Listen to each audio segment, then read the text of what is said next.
Imagine you're 18 years old. Someone hands you a welding torch and points toward a half-finished warship. No military uniform or rifle, no promise anyone will ever remember your name. Just a job that has to be done.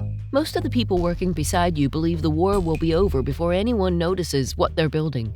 But they're wrong, because 80 years later, one of those welders would become one of the last living symbols of an entire generation. This is her story.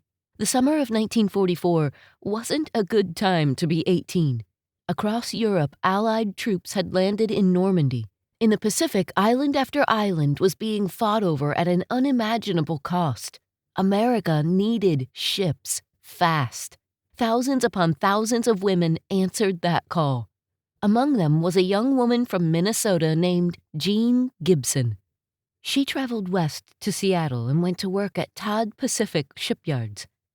Every day she climbed into a world of sparks, smoke, steel, and deafening noise. Destroyers didn't build themselves. Someone had to weld every seam.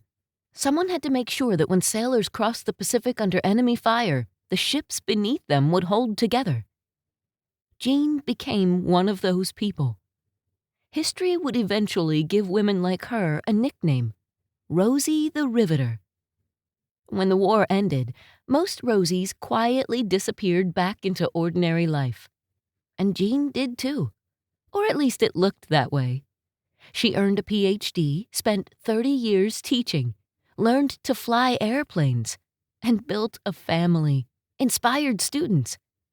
If you met her decades later, you might never guess she'd once helped build warships during one of history's darkest moments.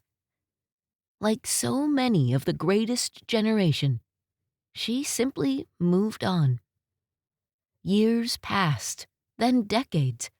The world changed. The people who had fought and worked during World War II slowly began disappearing, one by one. Eventually, America realized something.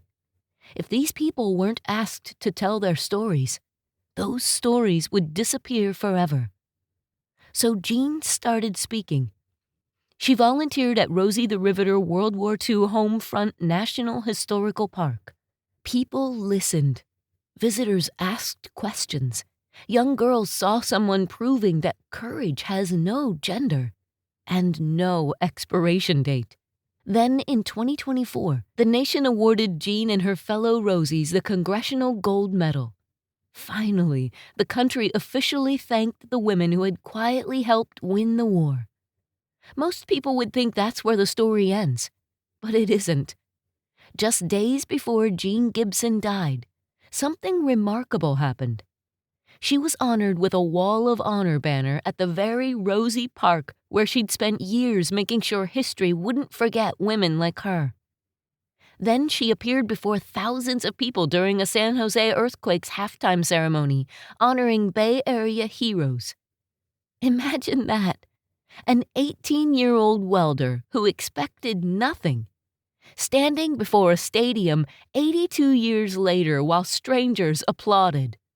Only days afterward, on July 29, 2026, Jeanne Gibson passed away at the age of 100. Here's the part that stuck with me. When Jeanne first picked up that welding torch in 1944, she probably believed she was helping build destroyers. And she was, but it wasn't just that. She was helping build something much larger. A story. One that would outlive her. One that would inspire women, children, people she would never meet. Generations she would never know. And a nation that would spend 80 years learning just how much it owed women like her. That's the twist. The work she thought was temporary became immortal. I'm Angela Clark, and this has been another Twist of Fate.